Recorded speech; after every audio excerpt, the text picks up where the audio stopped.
meditar sobre el esqueleto. ¿No? Ahora hay una historia en el Visuddhimagga de un bhikkhu que se llama Mahatisa, de que él, o sea, era versado en este tipo de práctica y podía, digamos, o sea, cuando veía a unas personas las veía como un esqueleto. Y se dice que en una ocasión, este bhikkhu Mahatisa había tomado su tazón para ir al poblado a ¿cómo se dice?, a recibir comida. Y se dice de que había una mujer que había tenido una discusión con su esposo y que iba muy apresurada, digamos, se había ido de la casa de su esposo, se iba a la casa de sus padres. No estaba eh, bien vestida y todo lo demás. Entonces se dice de que cuando se cruzaron en el camino, ¿no? Entonces esta mujer, no sé, cuando lo vio a este bico que iba ahí con el tazón en busca de comida, cuando la mujer lo vio, se dice que sonrió. No sé por qué se sonrió. Y se dice de que cuando sonrió, el biku le vio los dientes. Y se dice de que el biku, cuando vio los dientes, la vio como un esqueleto. En realidad, solamente, no vio ni siquiera la sonrisa. Entonces se dice de que 5 o 10 minutos después venía el esposo buscándola a ella, ¿no? Entonces lo encontró el bico ahí y le preguntó si había visto, si había visto, digamos, a la mujer. Entonces el bico le respondió: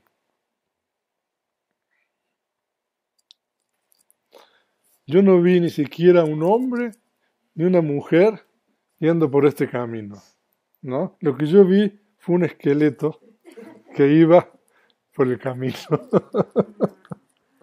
¿no? Y se dice de que precisamente cuando este bhikkhu contempló, alcanzó el estado de Arahant, ahí, eh, basando en esa, ¿no?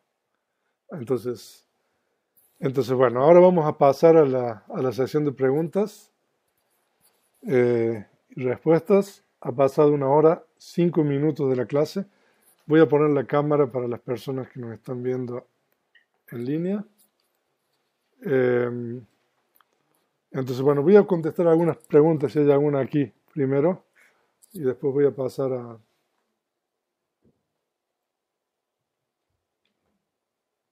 ver.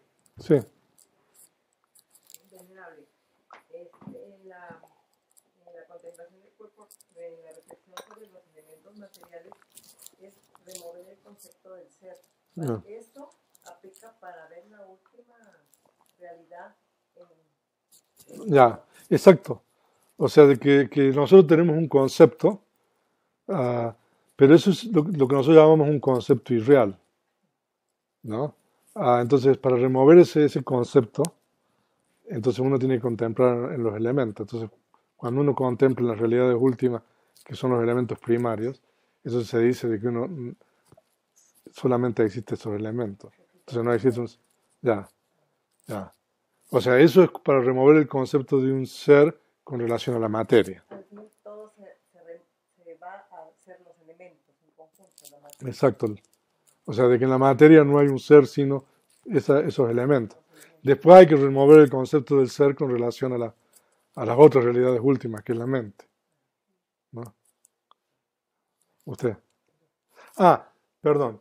Voy a tener que repetir las preguntas porque me dijeron que las personas que nos están viendo no escuchan la pregunta. Entonces, la pregunta que usted hizo fue que la práctica de los 4 elementos materiales es para remover el concepto de un ser, ¿no? Y ver la realidad última, en realidad que son estos 4 elementos primarios.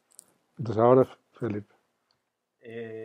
Mi pregunta es si a través del método de la respiración Sí. se puede alcanzar el momento vipassana, pero a través de las llanas o a través de la observación directa del surgir y cesar de la respiración.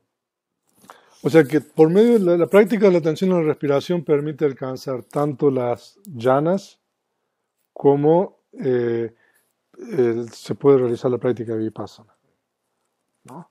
Entonces uno puede practicar la atención a la respiración, alcanzar llanas y después practicar vipassana. O uno puede practicar la atención a la respiración como vipassana directamente. Y cuando uno practica la atención con la respiración como vipassana, uno alcanza solamente lo que se llaman las llanas de las características. Se dice que hay dos tipos de llanas. La llana del objeto, cuando uno practica samatha con la respiración, uno alcanza la llana del objeto, que es normalmente como la mayoría de las personas entienden las llanas. Pero hay otro tipo de llana, que es la llana de las características, que cuando uno ve la impermanencia, por ejemplo, se dice de que uno tiene la llana de la característica. ¿No? Bueno, ahora vamos a ver aquí en línea si hay alguna pregunta. A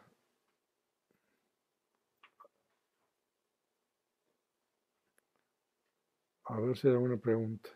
Son todos saludos. No veo ninguna pregunta en línea.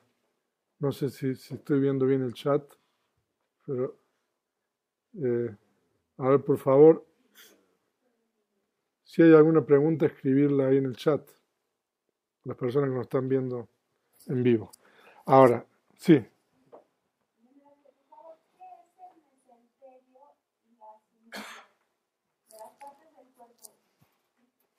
A ver, aquí el doctor. El mesenterio es una membrana, ¿no? Que recubre Ya. y sostiene las vísceras. Ya. ¿Y la otra? ¿Cuál era la sinovia? La sinovía es un fluido, ¿no? Ya. Sí. Es un líquido que recubre el cartílago de las articulaciones. Ahora, muchas de esas partes, o sea, uno tiene que ir a lo mejor a una morgue, o sea, ¿no? Para que le muestren. Con ese es el líquido, porque está la membrana sinovial también. ¿No? También Que está. forma el líquido. Ya. Y la pleura es más o menos como el mesenterio, pero del pulmón. Ujú. Sí, Claudia.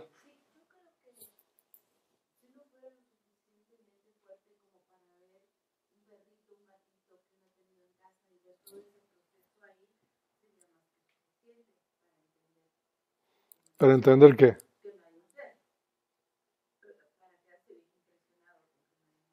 Ujú.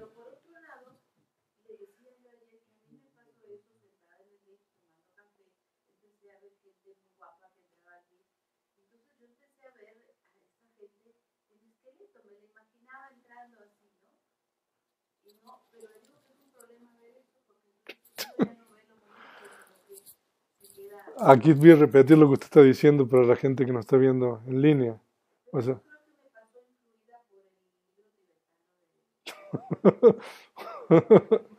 porque aquí Claudia está diciendo de que una vez entró en un restaurante aquí que se llama Vips y que veía a la gente que entraba muy bien vestida y todo lo demás, pero ella los veía como si fuera un esqueleto, ¿no? Entonces, y le pareció que era un problema eso. Y le pareció un gran problema. Pero bueno, y aquí también Luz del Alba, ¿no? Puede compartir algo, ¿no? Que me estaba comentando hoy día. A ver si quiere pasar la cámara. Ah, no. A ver, bueno, a ver, cuente. Digo por el sonido. Ah, sí. Bueno, ayer que estaba haciendo una de las meditaciones caminando, pude en algún momento visualizar todo mi esqueleto.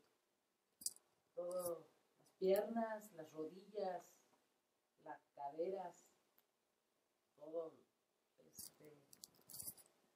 la espina dorsal, las costillas Ujú, y mi cráneo, todo, mis brazos, todo lo pude visualizar, experimentar perfectamente, ujú, claramente, o sea, todo el cuerpo lo vi, todo.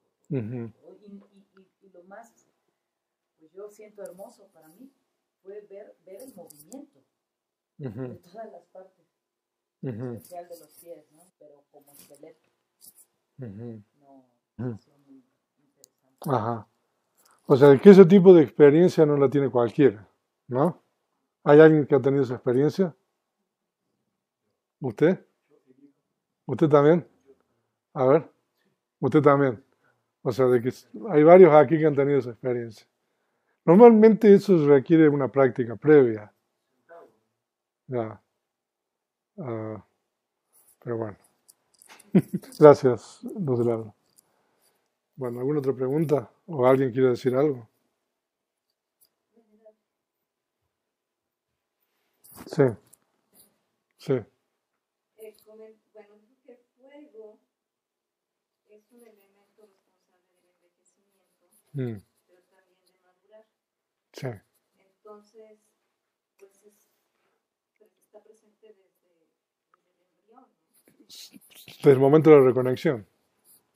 O sea, la conciencia de reconexión, o lo que nosotros llamamos la reconexión, que es el primer momento de vida, consiste en dos componentes.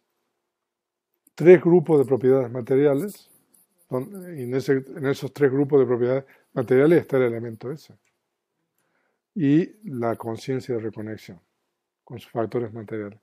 O sea que se dice de que el envejecimiento comienza a partir del momento siguiente de la conciencia de reconexión, de acuerdo con el Abhidhamma. O sea, de que uno, después del momento siguiente de reconexión, uno empieza a envejecer. Ya, ya, ese elemento es un elemento que está siempre. Y también el elemento fuego es producido por las cuatro causas. ¿Se recuerda que hay cuatro causas de la materia? A ver, ¿quién sabe cuáles son las cuatro causas de la materia? La temperatura, ¿qué más? El nutrimento, ¿qué más? El kama, ¿y qué más?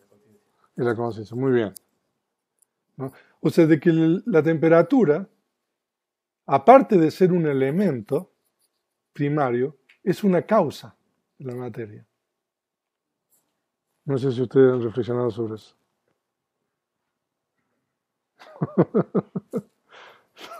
Sí.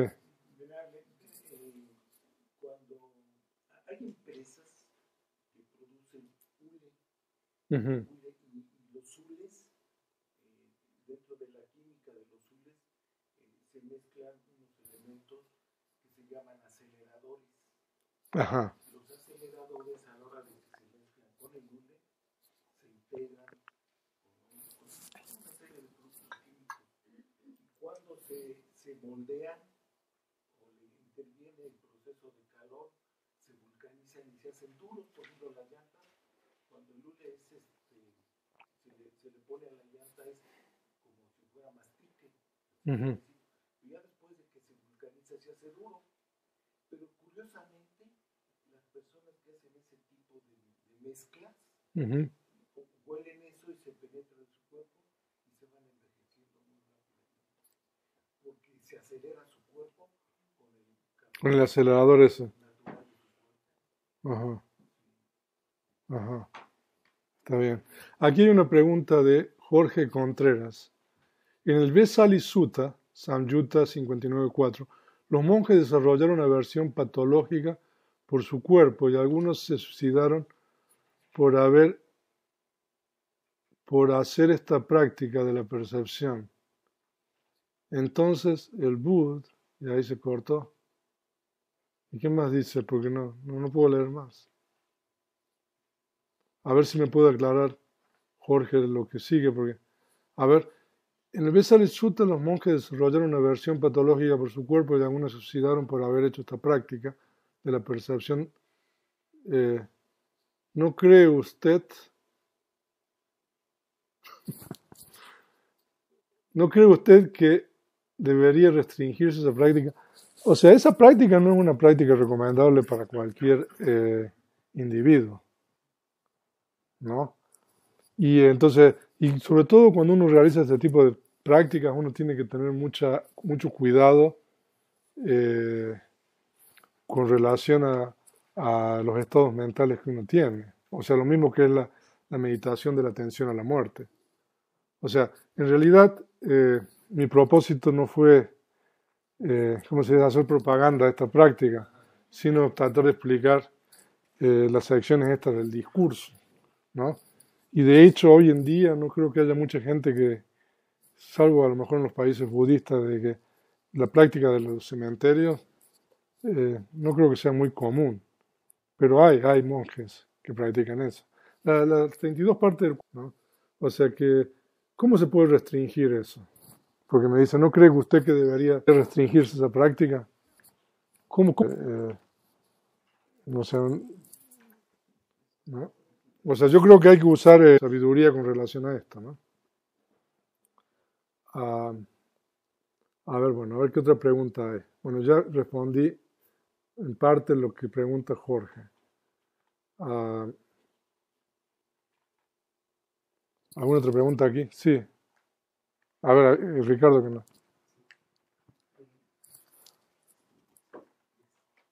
Aquí el Buda lo menciona hacia el cuerpo, pero esta forma de ver se podría usar en Vipassana a otros cuerpos, a algún fenómeno, algo que uno quisiera investigar y pasarlo a través de la reflexión de los elementos. A ver cómo sería eso. A ver, pero ¿por qué no pasa aquí adelante para que escuchen su pregunta? No sé, les voy a pedir que pasen aquí, ¿no? Porque me están pidiendo, ¿no? A ver si, aquí está Ricardo. Sí, que los elementos. Sí. Un bhikkhu hace la reflexión sobre su cuerpo a través de los elementos, del elemento tierra, pero podría hacerse ese método de pasar el cuerpo a través de esos elementos, fenómeno que uno quiera, sobre el que uno quiera, a lo mejor desprenderlo del ser, de su ser, Ya. a otro cuerpo, a otro fenómeno, Ya, algo que uno ya. como una meditación vipassana. Sí, correcto. Sí, claro. En realidad, todas las propiedades materiales consisten en estos elementos primarios y otros elementos. Entonces, esas cualidades que uno lo puede observar en la respiración también, o en cualquier otro fenómeno material que uno observa. O sea que no solamente cualquier propiedad material consiste en esos elementos. Entonces uno puede tratar de verlo en eso, ¿no? Lo que pasa es de que, bueno, habría que ver qué cosa en particular, ¿no? Por ejemplo, el objeto visible. El objeto visible es propiedad material dependiente, lo que uno ve con el ojo, ¿no? Entonces, eso que uno ve con el ojo depende de esos 4 elementos primarios, ¿no? Lo mismo lo que uno oye con el oído, el objeto audible, ¿no? Es una propiedad material dependiente, pero también esa propiedad material dependiente depende de esos 4 elementos primarios. O sea, que esos 4 elementos primarios como son la base de toda la materia, ¿no? Pero, por ejemplo, en los objetos sensoriales, de lo que uno ve, de lo que uno oye, de lo que uno huele, de lo que uno gusta y de lo que uno toca, lo que predomina son las propiedades materiales dependientes, ¿no? Por ejemplo, cuando uno experimenta, no sé, un olor, ¿no? O sea, uno experimenta esa propiedad material dependiente.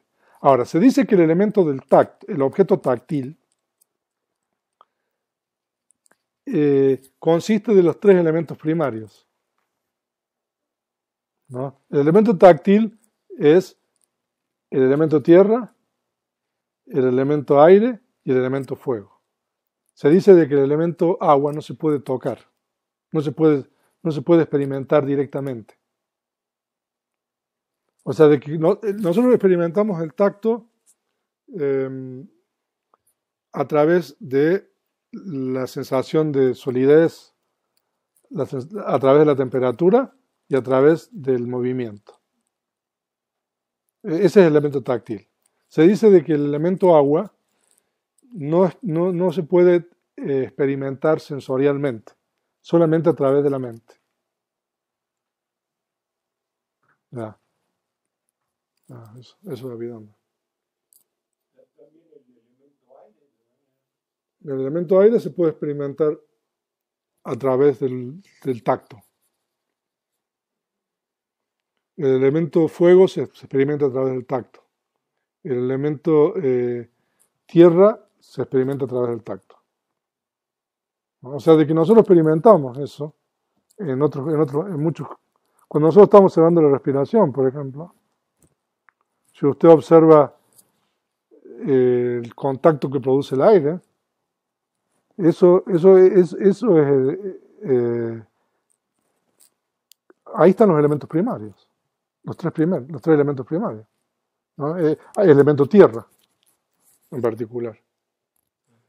¿No? Si uno experimenta la respiración como el fluir, entonces eso es el elemento aire.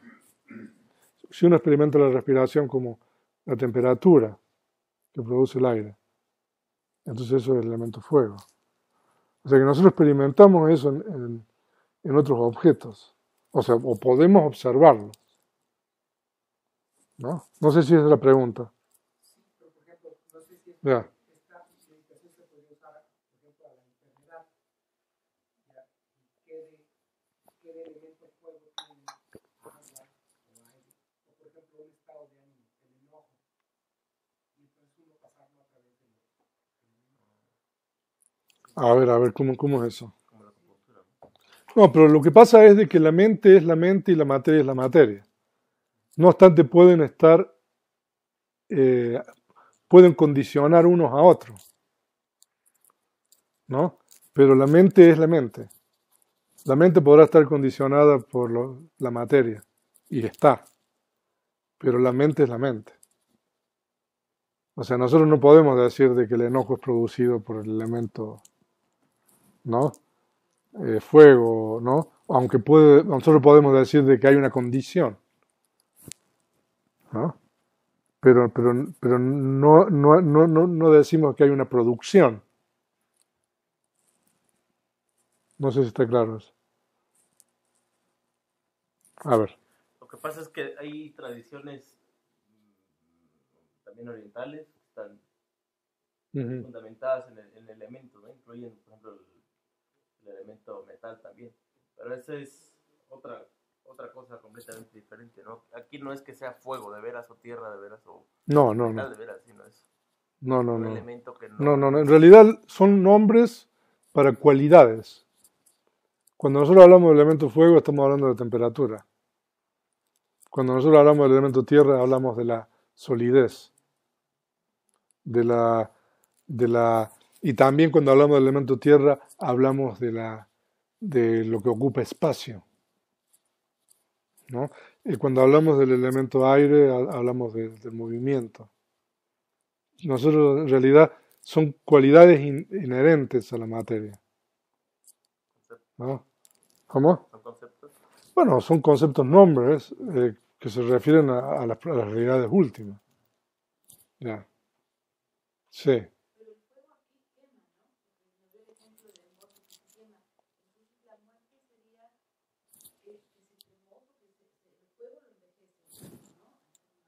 Uh-huh.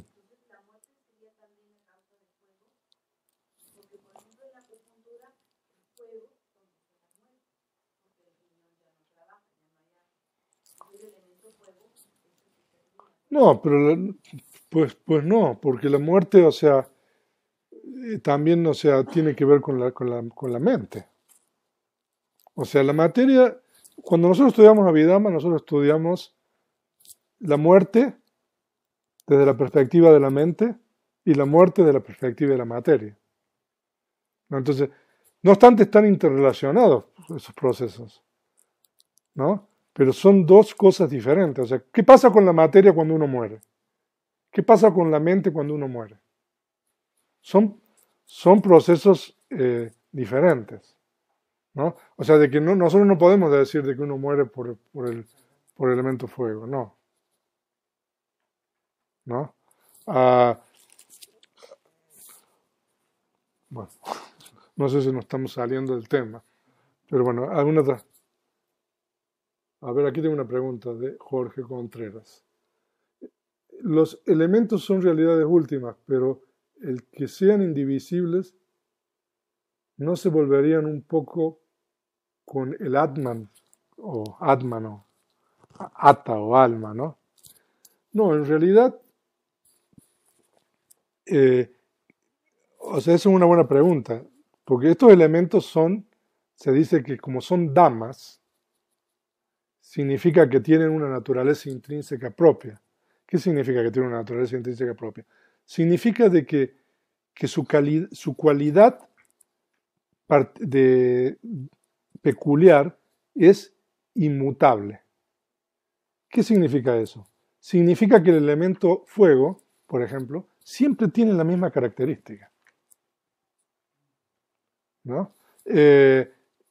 Surja, digamos, en una persona, en otra persona, independientemente del lugar y del tiempo, cada una de estos damas, estamos hablando de elementos materiales aquí, tienen una cualidad que nunca varía, que es invariable. Eso es una cosa. Y otra cosa es de que estos elementos son irreducibles, las damas. ¿Qué significa? Que debería ser así como cuando hablamos de materia, aquello que no hay nada más allá de eso, ¿no? Pero eso no significa que sean un alma, porque eso es condicionado, ¿no? ¿Y cómo? Entonces, porque se dice de que la característica de lo condicionado es de que surge, permanece y cesa. No obstante, tiene una característica propia. Cada uno de estos elementos tiene una característica propia y eso es siempre igual. Pero esos elementos son condicionados, entonces surgen y cesan, surgen y cesan. Entonces ahí no hay un Atman. Ya. Indivisibles, yo diría más que todo que son irreducibles, o sea, algo que ya no puede, ¿no? Sobre todo con la materia, que son las partes finales de la materia. A ver. Sí, Alejandro. Así como Ananda muere en una casina de fuego, ¿no? Uh-huh. Hay otra historia de algún otro monje que haya usado otra casina de un elemento. Tendría que investigar, pero puedo investigar. Sí. Pero sí, creo que sí que hay otras historias.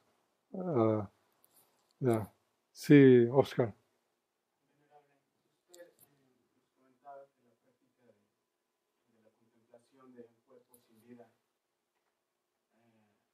ayuda a estar orientada a quitar el apego hacia el cuerpo. Sí, Pero también comenta que esa práctica, para realizarla, se requiere una clara comprensión. sí. Entonces, ¿se puede tener clara comprensión y apego al cuerpo al mismo tiempo? No. Entonces, permítame repetir la pregunta. Entonces, su pregunta es con relación a las contemplaciones de los cuerpos, ¿no? Entonces, usted dijo de que eso es para eliminar el apego al cuerpo, ¿no? Entonces, ¿es posible tener apego al cuerpo y tener clara comprensión al mismo tiempo? No, no es posible, porque la clara comprensión es un estado sano. Entonces, si se tiene clara comprensión, ¿para qué se va a contemplar el cuerpo inerte a que si no se tiene apego al cuerpo? Bueno, o sea, se requiere clara comprensión para poder desarrollar y hacer esa comparación de ese cuerpo con uno mismo y poder alcanzar, digamos, los estados de jhana, ¿no? Porque, o sea, usted contempla un cuerpo, por ejemplo, o sea, usted va a una funeraria, por ejemplo, usted puede hacer una contemplación ahí, pero ¿es suficiente eso para alcanzar los estadios superiores de la práctica? No, o sea, de que se requiere mucho más práctica, ¿no? Se requiere, o sea, visualizar ese cuerpo en la mente y ver eso, ¿no? Y aplicar eso a uno mismo. Entonces, de esa manera uno puede avanzar. O sea, se requiere clara comprensión para poder comenzar la práctica. Definitivamente, porque si uno tiene temor o aversión o rechazo, entonces uno ya está fuera. ¿Está bien? Aquí hay una pregunta.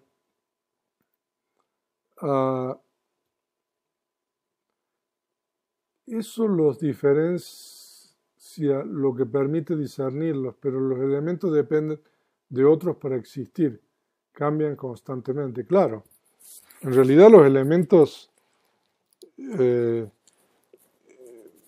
están asociados con otros elementos y también están asociados, eso es toda la condicionalidad,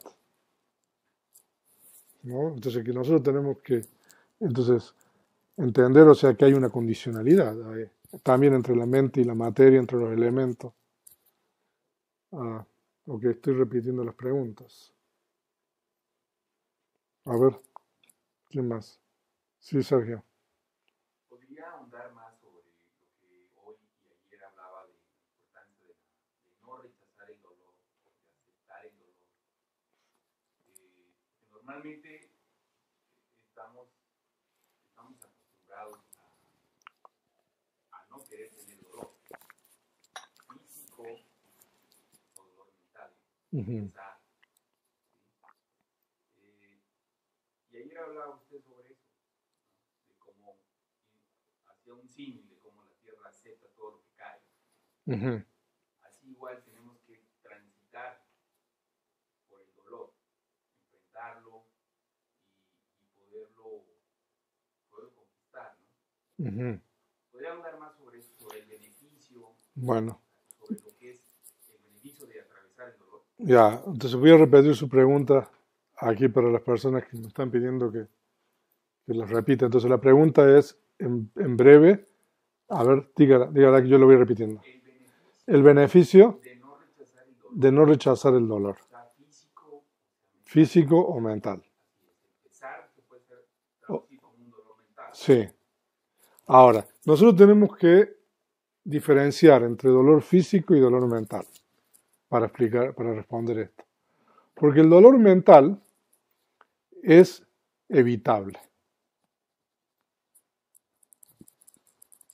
Eso uno puede asegurar con 100% de que, por supuesto a través de la práctica, que es posible evitar el dolor mental. ¿No? El dolor mental se puede evitar a través de la práctica de los cultivos, de los fundamentos de la atención, y por supuesto que se puede evitar el dolor mental a través de cuando uno alcanza la iluminación. No, porque uno erradica las impurezas mentales. Siempre que hay dolor mental, hay impurezas mentales. ¿No? Eso es como una ley así de la científica en la vida. Si uno tiene dolor mental, uno tiene una mente insana. Eso es como una ecuación. Pero con el dolor físico es diferente. El dolor físico siempre es una conciencia resultante. ¿No? Entonces, el hecho de que el dolor físico sea una conciencia resultante significa de que que eso está muchas veces fuera de nuestro dominio. ¿No? ¿Cómo? Eso está fuera de nuestro dominio, que a veces uno experimenta dolor físico.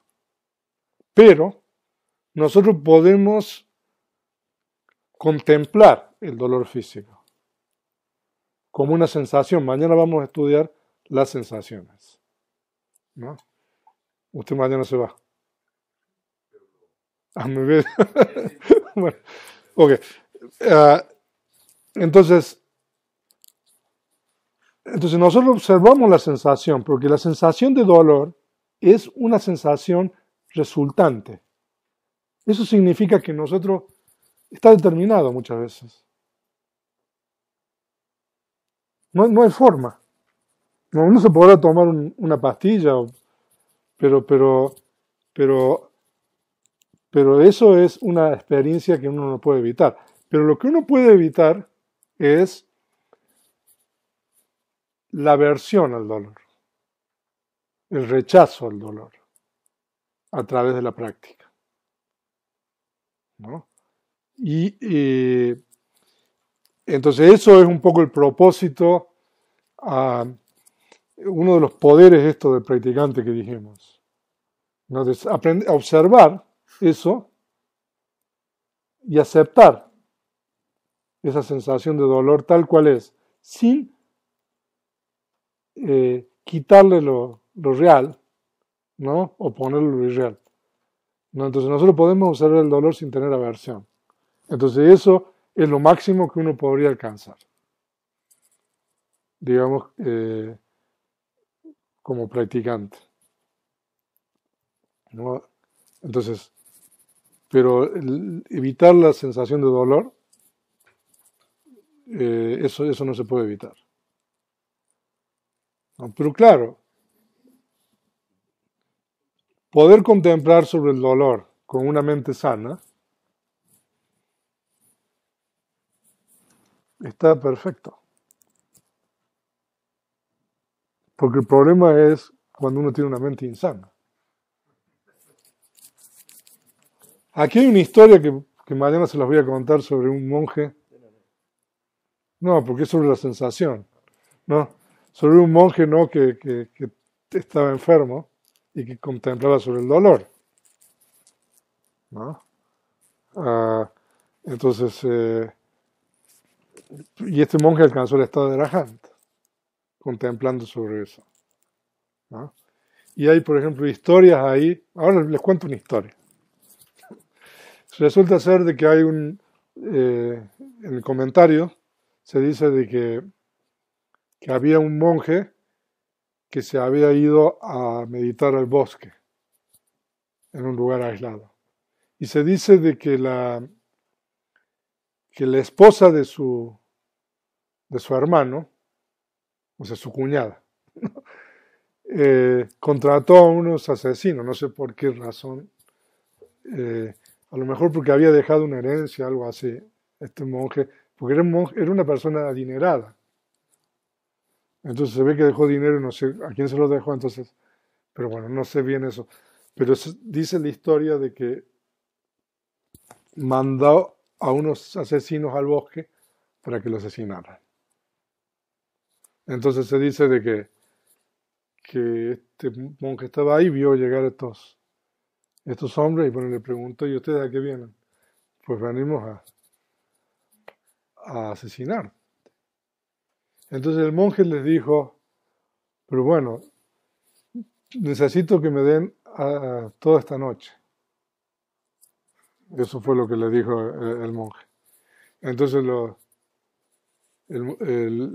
asesinos les dicen, en un lugar como este, o sea, eso no se puede conceder. O sea, no, entonces se dice de que este monje cogió una piedra que había ahí y se quebró ambas piernas, ¿no? Con esa roca. Entonces le dijo a los asesinos, bueno, ¿aceptan esta garantía para que me den esta noche? Entonces se dice de que estos hombres dijeron, bueno, está bien. Y se dice que encendieron una hoguera ahí y esperando hasta la mañana ¿no? Y se dice de que este monje contempló en la sensación de dolor, su introspección, ¿no? Y alcanzó el estado de Arahant. Pero me van a dar un segundo, por favor. No, porque tengo que encontrar el verso ese. A ver.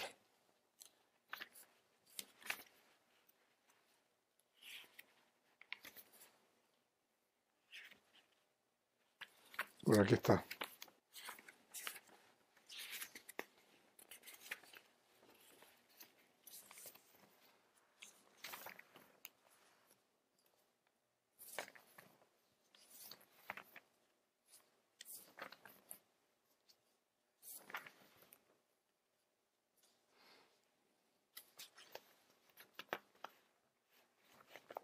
Aquí está.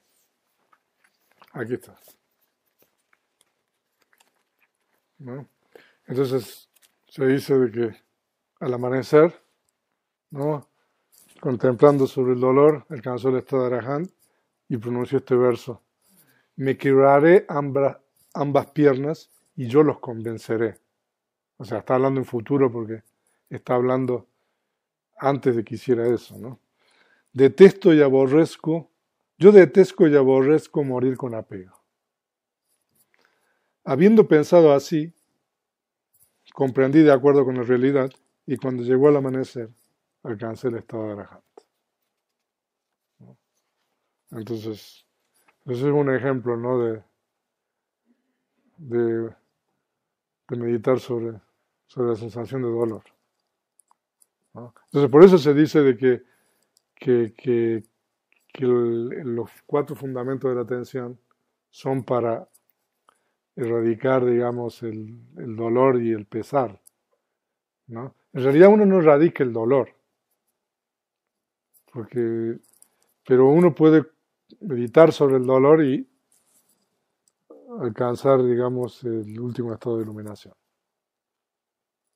No sé si con eso respondo a la...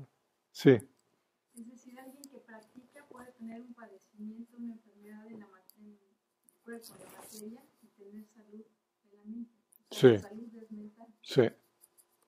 Sí. Bueno, la salud puede ser física y mental, ¿no? Pero la percepción de lo que es Ya. de esa salud. O sea, que uno puede tener una enfermedad física, pero uno puede tener siempre una mente sana. No, normalmente el dolor físico o la enfermedad física es una condición para que uno tenga, ¿no? Tristeza, pesar, no sé, depresión, etcétera. Pero esos estados, ansiedad, esos estados son evitables, ¿no? O sea que toda la parte mental es evitable, ¿no? Eso es nuestro dominio, precisamente. Yeah. Sí. ¿Y es posible que una persona enferma en estados mentales sanos se llegue a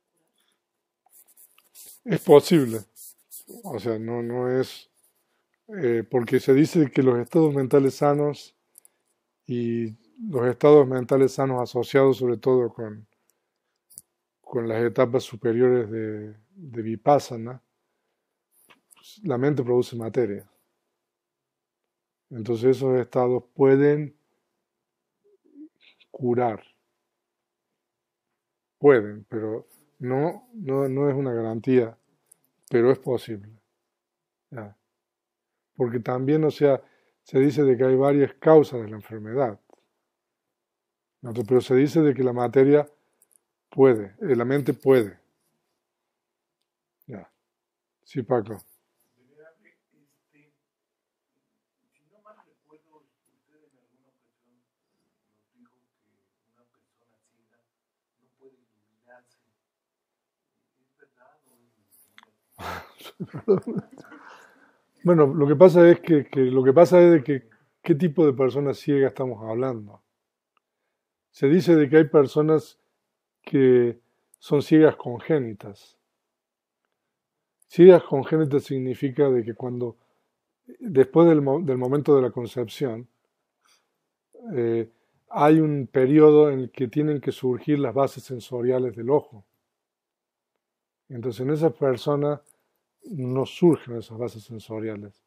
Entonces esa persona nunca va a poder ver porque las propiedades materiales que son la base de la conciencia visual no se produjeron cuando se tenían que producir.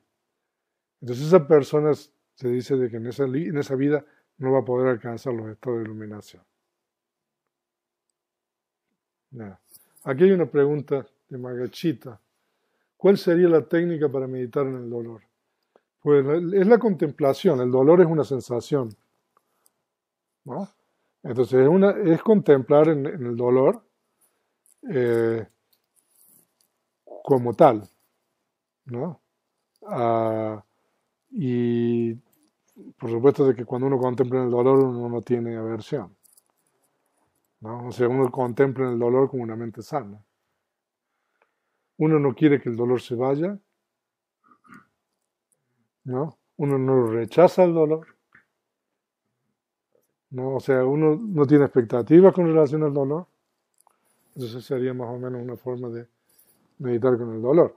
Ahora, la mejor forma es cuando uno tiene el dolor, ¿no? A ver cómo uno lo observa. Sí. El caso de los monjes budistas de Birmania que se han inmolado ¿En Birmania?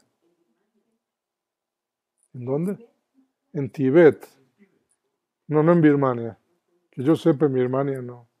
entonces ha sido por rechazo al sistema Sí. y ellos han O sea, la pregunta es de los monjes tibetanos que se han inmolado. Entonces, ¿es por rechazo? entiendo que han manifestado rechazo, Sí, o sea, rechazo, digamos, a la ocupación. Ya. entonces ahí cómo podría entenderse en relación a la En realidad es una conciencia insana eso de los monjes, ¿no? O sea, el Buda no aprueba eso, en realidad. Ya. Sí. señal. Con relación a que comentaba, es una mente sana puede sanar un cuerpo que está enfermo o con dolor. Y comentaba que la mente produce materia. Correcto. ¿Qué tipo de materia es la que produce la mente? Pues hay distintos tipos de propiedades materiales. Ah, hay que estudiar Abhidhamma. Pero, por ejemplo, los 4 elementos primarios pueden ser producidos por la mente, ¿no? Y después, ¿qué más?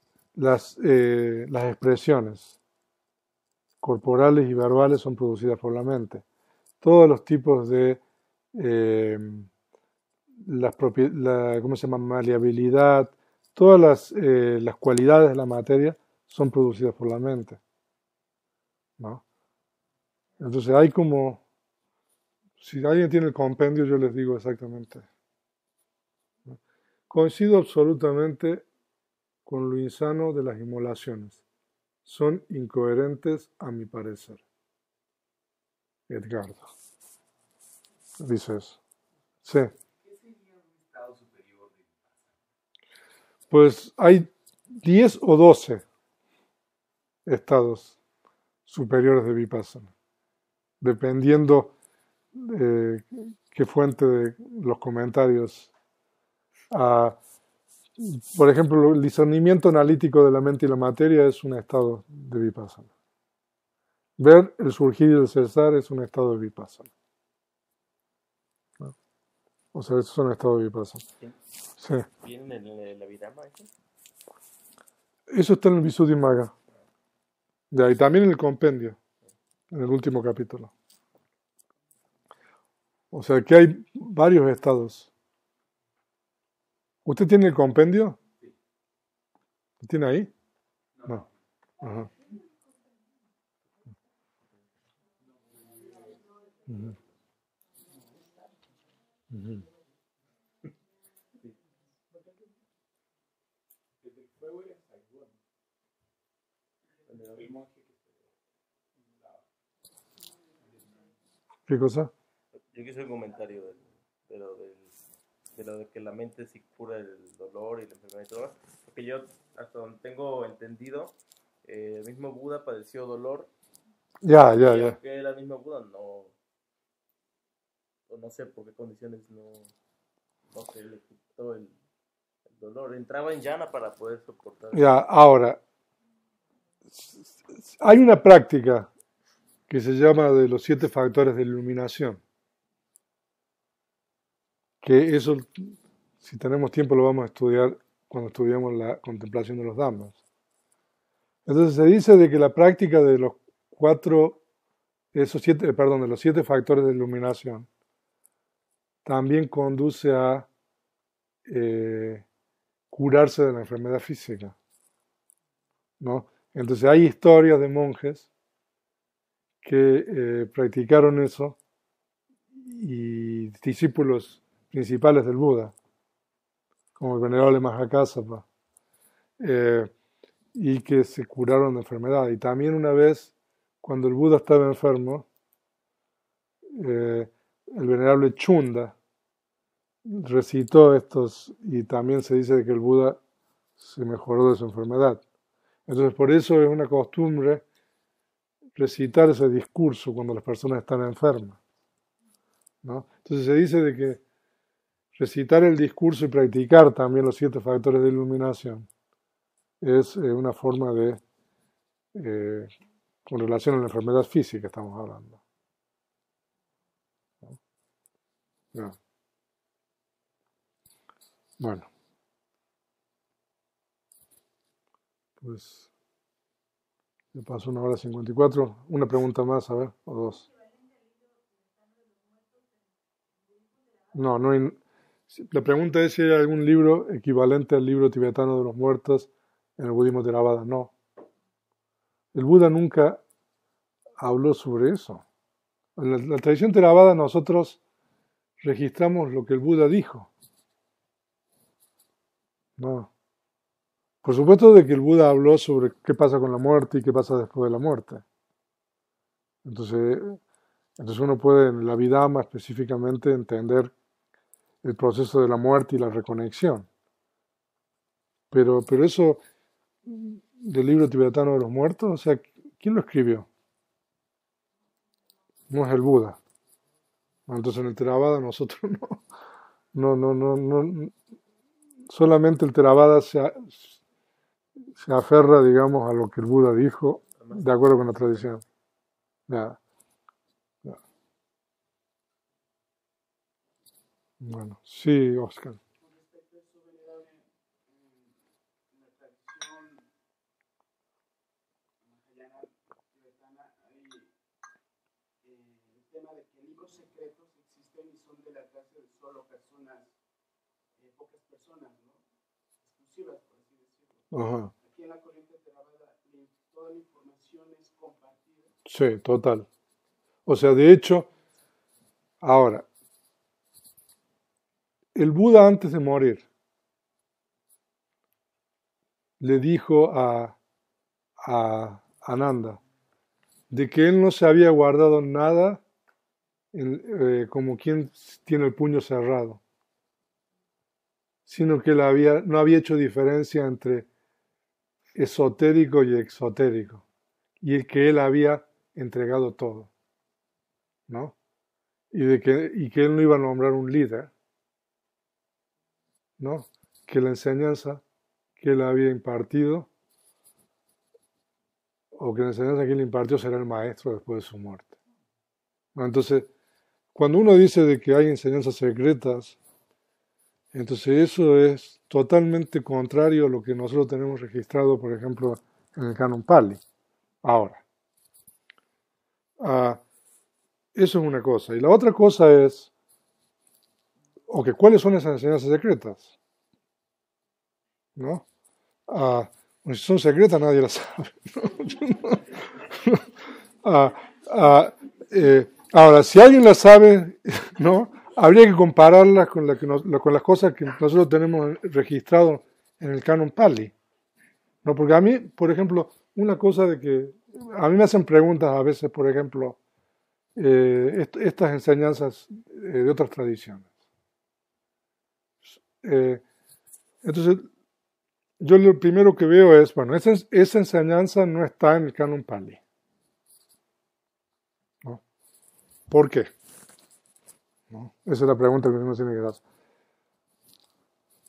Ahora, nosotros podemos suponer de que, bueno, todo lo que está registrado en el Canon Pali, a lo mejor hay cosas de que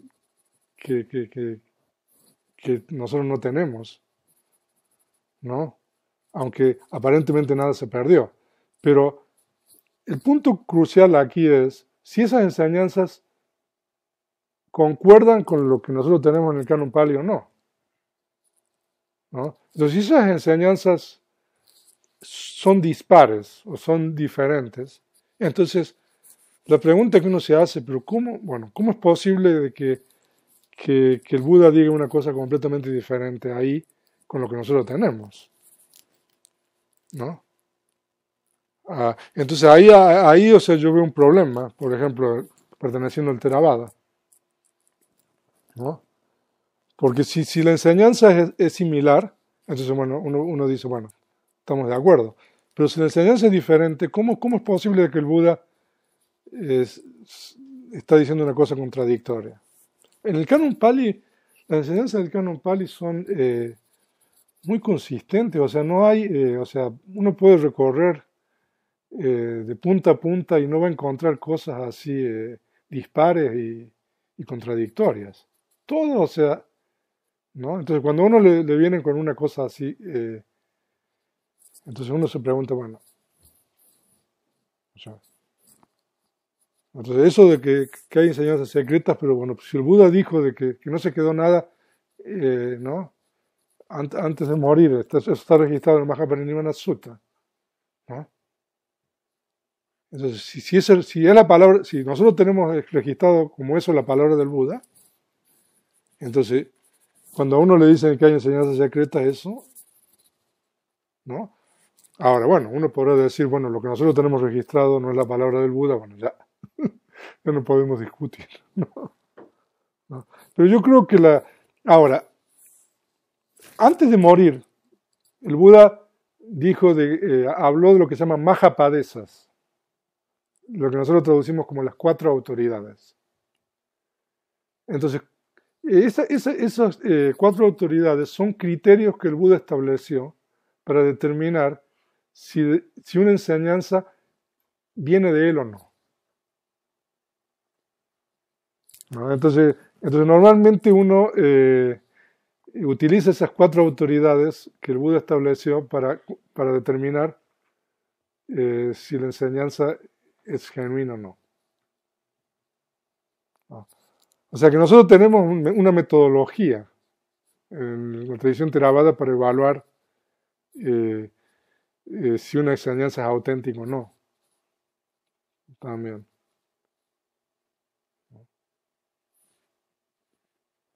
Pero bueno, hay muchos argumentos que uno escucha, ¿no? Por ejemplo, que el Buda enseñó en los planos de los devas, ¿no? Y que los devas tienen guardadas enseñanzas ahí, ¿no?